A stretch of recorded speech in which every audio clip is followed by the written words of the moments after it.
Bismillahirrahmanirrahim. Assalamualaikum warahmatullahi wabarakatuh. Waalaikumsalam warahmatullahi wabarakatuh. Perkenalkan, nama saya Yuli Nurhayati dari PAI 7B.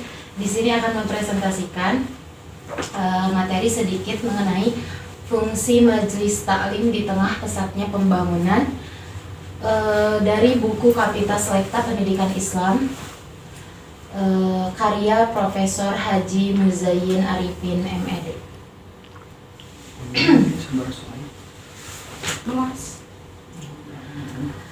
Majelis Taklim adalah lembaga atau sarana dakwah Islamiyah yang secara self-standing dan self-discipline atau dapat mengatur dan melaksanakan secara mandiri kegiatan-kegiatannya. Majelis Taklim ini termasuk organisasi pendidikan luar sekolah atau disebut non-formal. Pembangunan nasional menuntut partisipasi seluruh rakyat serta sikap mental, semangat, ketaatan, dan disiplin para penyelenggara negara seluruh rakyat Indonesia. Sejalan dengan sasaran pembangunan nasional, maka pendidikan nasional diarahkan untuk meningkatkan kualitas masyarakat Indonesia. Dalam hubungan ini, Majelis Taklim sebagai lembaga pendidikan non-formal yang jumlahnya puluhan ribu tersebar di seluruh Indonesia. Berkembangnya Majelis Taklim ini pertama-tama bersumber dari masyarakat berkat motivasi agamanya yang berkembang dengan tuntutan pembangunan. Selanjutnya, yang pertama, peranan Majelis Taklim. Dilihat dari segi historis, sejak zaman Rasulullah SAW, pada zaman itu muncullah berbagai jenis kelompok pengajian sukarela tanpa pamrih dan tanpa bayaran. Nah, ada 4. Yang pertama Holaqoh, yang kedua Maisis, yang ketiga Zawiyah, yang keempat Al-Kutab. Holaqoh merupakan kelompok pengajian di Masjid Nabawi atau Al-Haram. Kemudian Maisis, yaitu kalangan muslim yang ingin mendalami ilmu pengetahuan tasawuf. Kemudian Zawiyah, yaitu majelis pengajian di sudut-sudut Masjid Nabawi dan Al-Haram.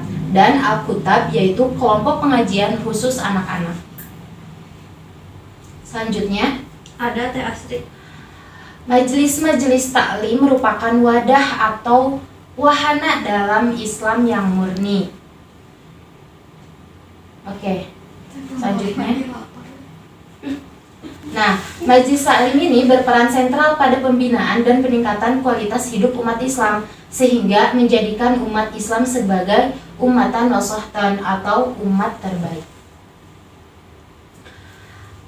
Peranan secara fungsional Majelis Taklim ada beberapa. Yang pertama, mengokohkan landasan hidup. Yang kedua, meningkatkan kualitas hidup baik secara lahiriah dan batiniah, integral atau berkesinambungan, kemudian duniawiyah dan ukhrawiyah. Yang ketiga, beriman dan bertakwa. Selanjutnya, ada tantangan modernisasi kehidupan manusia. Oke, selanjutnya Teh. Sebenarnya umat Islam sebelumnya sudah banyak dihimbau oleh para mujadid terhadap tantangan modernisasi saat ini. Apa itu mujadid? Mujadid yaitu pembaharu dalam pemikiran dan sikap serta cara menghayati dan memahami serta menginterpretasikan ajaran Islam sehingga mampu menerapkan ajaran agama sesuai Al-Quran dan As-Sunnah. Misalnya siapa? Yang pertama, Jamaluddin Al-Afghani. Beliau mengimbau seluruh umat Islam di seluruh dunia agar kembali kepada kemurnian ajaran Islam dengan menggunakan ijtihad.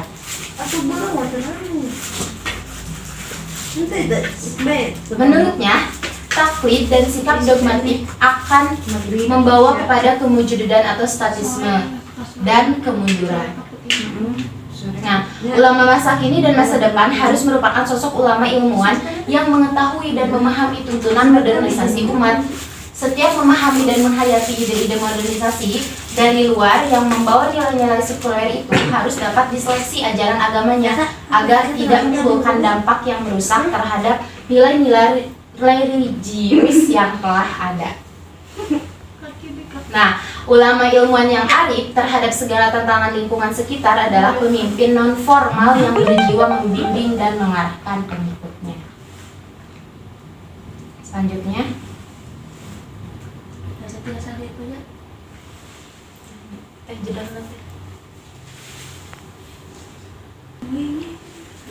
nah, ada sistem pendekatan yang integralistik. Yang pertama, pendekatan psikologis. Pendekatan ini menuntut kepada pemahaman terhadap kecenderungan dan tingkat kemampuan pemahaman peserta didik. Jadi, kita harus pintar-pintar memilih materi apa yang harus disampaikan kepada peserta didik. Kemudian ada pendekatan sosiokultural.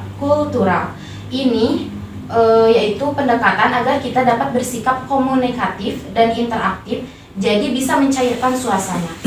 Yang ketiga, pendekatan religius. Pendekatan ini disebut mampu untuk mengajak kepada ajaran agama yang menimbulkan pelepasan emosi atau keluh kesah yang tersimpan dalam batin tiap pribadi peserta didik. Kemudian yang keempat, ada pendekatan saintifik. Pendekatan saintifik ini mampu menguak ajaran agama yang menimbulkan pelepasan emosi. Pendekatan saintifik ini menuntut kita untuk menganalisis ayat atau hadis yang sesuai dengan isi ayat atau hadis tersebut. Kemudian pendekatan pembangunan, yaitu tuntutan terhadap kita agar bisa atau memotivasi peserta didik. Dan yang terakhir, pendekatan security dan prosperity, yaitu yang mengamalkan ajaran Islam dari segi kemanfaatan untuk hidup rukun. Terima kasih, mungkin hanya itu yang dapat saya sampaikan. Mohon maaf apabila ada kesalahan. Wassalamualaikum warahmatullahi wabarakatuh. Waalaikumsalam Assalamualaikum warahmatullahi